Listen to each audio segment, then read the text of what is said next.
Uwielbiam ciężar ukryty w brzmieniu tego albumu, jego mega tłuste riffy. Pogowało się do tych utworów nie raz i nie dwa. A albumem tym jest Six Feet Under Haunted.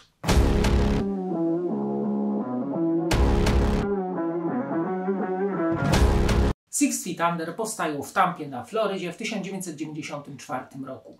Założycielami byli gitarzysta Obituary Alan West, wokalista Cannibal Corpse Chris Barnes, do których dołączyli perkusista Greg Gale oraz basista Terry Butler, ex-Massacre i Death. Postanowili grać mega ciężki, brutalny death metal z elementami groove'u. Six Feet Under był jednym z najbardziej krytykowanych zespołów śmierć metalu. Jedni mówili, że ich muza jest zbyt prosta, inni, że zbyt wolna.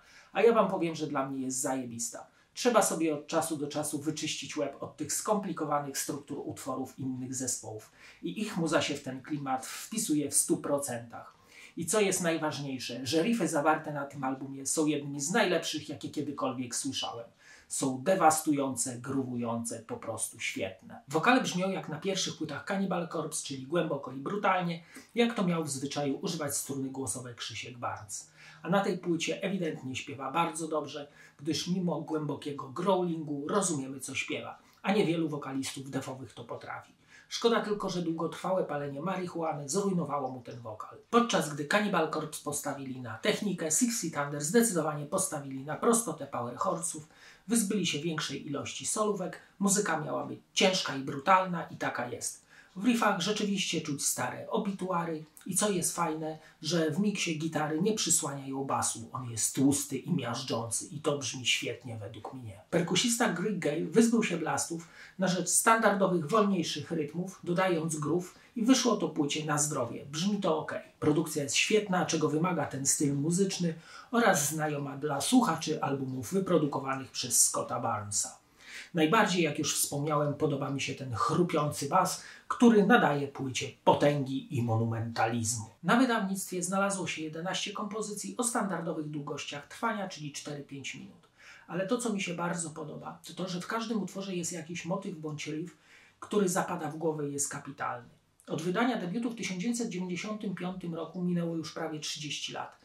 I to, co było kiedyś jego wadą, czyli ta prostota i wolne tempa, teraz uważam są jego zaletą, bo słucha się tej płyty naprawdę świetnie. Obejrzyjcie teraz kilka fotek, jak się pogowało do utworów z tej genialnej płyty.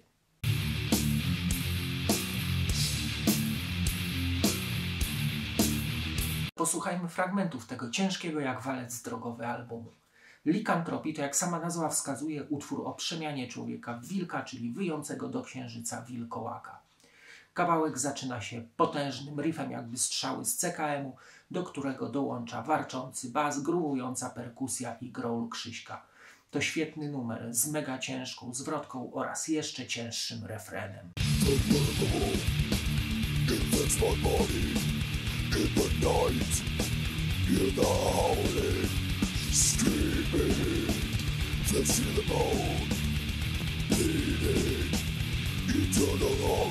Kolejnym złotym strzałem jest Human Target. Zaczyna się zagrywką perkusyjną, do której dołącza riff, który siedzi mi w głowie przez dziesięciolecia.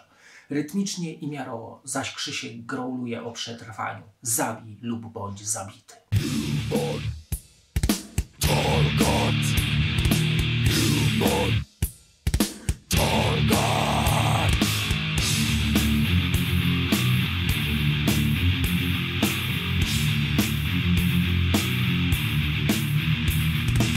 Kolejny utwór to również jeden z moich faworytów, czyli Remains of You. Kawałek opowiada o wbijaniu siekiery w głowę, gdzie mózg wypływa razem z krwią przez szczeliny w naszym ciele. Jest to bardzo ciężki utwór, tak ciężki, że nie wiem, czy sam Arnold byłby w stanie go podnieść.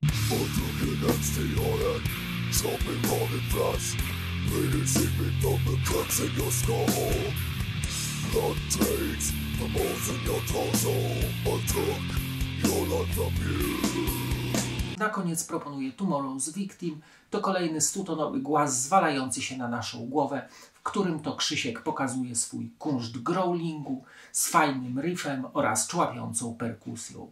Kawałek opowiada o łączeniu się z duchami i przewidywaniu przyszłości. Widzimy tortury oraz ofiary, których jeszcze nie ma, ale które nadejdą w niedalekiej przyszłości. called to me. Things not match our reality.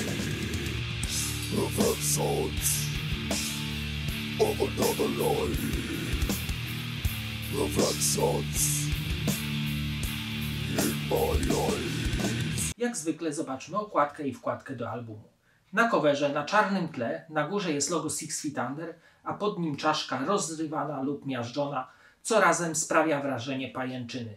Czaszka ma otwartą gębę, a w środku jarzący się czerwony blask. Czaszka jest w kolorze biało-niebieskim, w dość ostrej kolorystyce, sprawia wrażenie, jakby krzyczała przygnieciona ciężarem muzyki.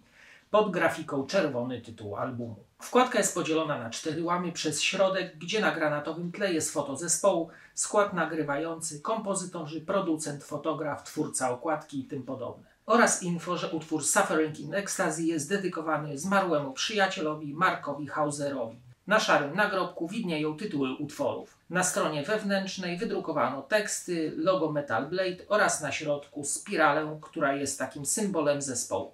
Tę spiralę też umieszczono na płycie CD wraz z logiem Metal Blade.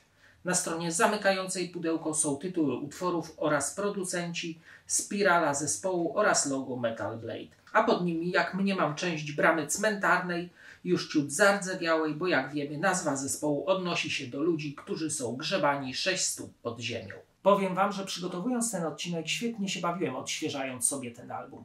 To płyta stworzona wprost do headbangingu, po odsłuchaniu której po prostu łeb opada. To ciężki, powolny, klasyczny death metal. I dobrze, że również takie płyty istnieją, po których można sobie totalnie wyczyścić umysł. A teraz zapraszam do oglądania kolejnego odcinka. Cześć!